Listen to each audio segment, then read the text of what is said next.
Hi everyone, what's up? So it has been a while, so I'm gonna start by talking about that. So I have not done any creative work all semester, oops. And I feel like that has kind of shown me how easily the presence of creative practice in my life gets disrupted when my schedule doesn't feel balanced. Um, yeah, it's not even that it was busier even than semesters during my sophomore year last year. Like, that was a year in which I developed such a nice relationship with the physical media that I was working with. Um, but yeah, this semester, I don't know, my creative practice was just completely disrupted. And so that's why right now it's winter break. My goal is to just have some discipline and consistency now that I'm not busy, to lay the groundwork to continue with this kind of stuff when I am busy, because I don't know, like, it's important to me. I think I want creative practice to be like an ongoing day-to-day part of my life for all of my life. And I might have long stretches of my life when I'm busy, and I want to be able to continue being creative during those stretches. So I'm trying to mature in that way.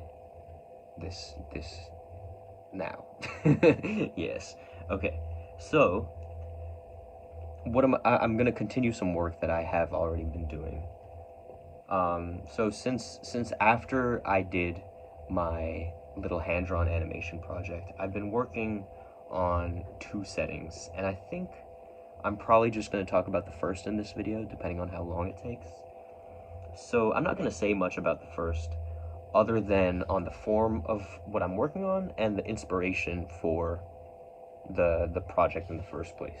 So first, the form. Um, that I came to kind of after my little foray into hand-drawn animation, which was a lot of fun, but it also took forever. And I would love to experiment with that more, and I will eventually. But I also wanted to kind of start getting more practice with just making narrative stuff. And so as a result, I wanted a faster way to tell those narratives on video, because that's what I want to do. And so I decided, why don't I just like do some stills, some drawing paintings, and just narrate over them. So that's what I'm gonna do. Now, the inspiration for the narrative that I am doing came from actually this research that I was doing on a paper that I wrote like last spring, or at the end of the spring semester, so it would have been in like May, on Mohashita Devi's Draupadi.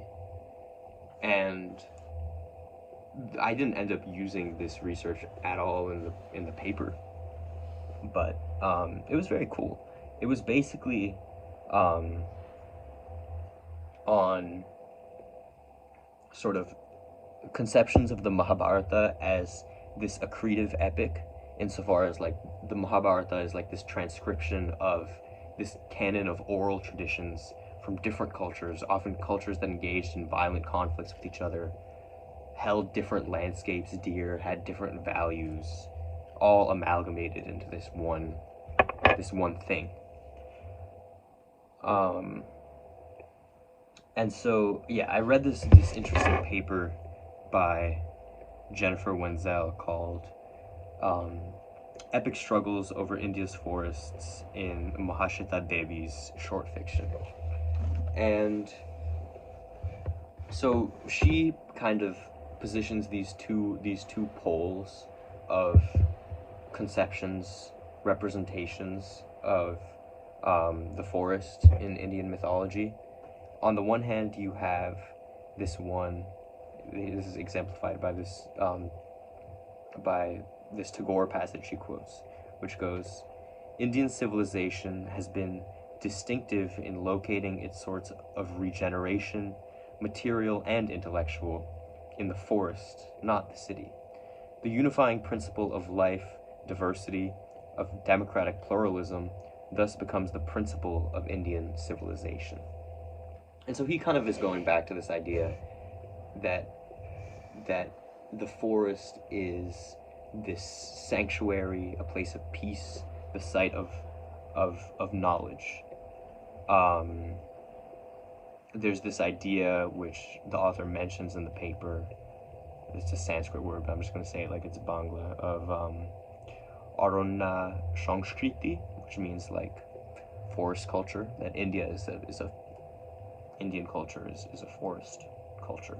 But at the same time, like the caste system and the Hindu religious order, it originated in the Ganga, Jamuna, Doab region, and it was established by an agrarian culture who settled that landscape by clearing forest, and obviously as a result violently displacing the dwellers of that forest. And so this was also mythologized. For instance, in the Ramayana and like all over, you have portrayals of the forest as being home to dark and malevolent spirits, or in the very straightforwardly the story in which the Khandava forest is sacrificed by Agni and Krishna by fire, sort of directly reproducing this kind of historical anthropological reality that there were settling cultures that burned down forest for to clear the land for agrarian purposes. And so this history of violently contested spaces, each of which have different significances, are the abodes of different cultures, became mythologized in a way that reflects the conflicting values of those cultures. And then later on, they become the raw materials that people use to construct views, political views sometimes. So like Tagore, in the quote that I said earlier, is talking about democratic pluralism, but he constructs it with with kind of concepts that come from the significance, the imaginary significance of the forest in Hinduism. And so I wanted to build these kinds of layers of myth for a setting. And so the way I'm doing that is basically, I have one myth, part of it manufactures consent for violence against another culture, but overall it's just a creation myth. And yeah.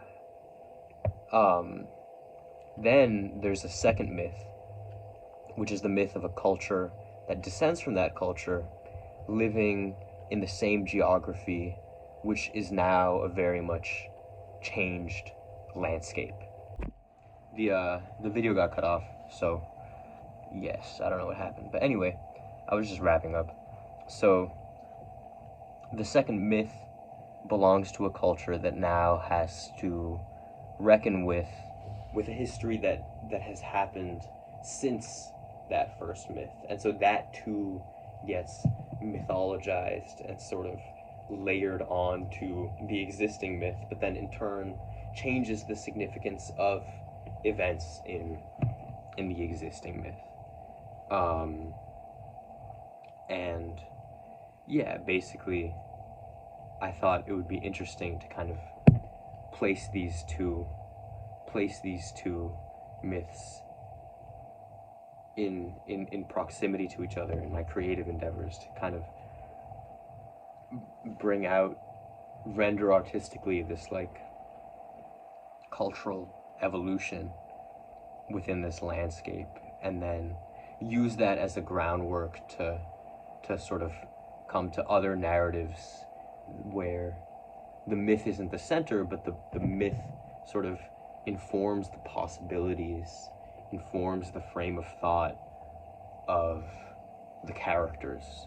So like I'm imagining maybe like some kind of more magical realist type story in this landscape where the subjects aren't mythical figures, they're just like dudes, but they're thinking about things and navigating a landscape and a culture that where these myths are important and visible.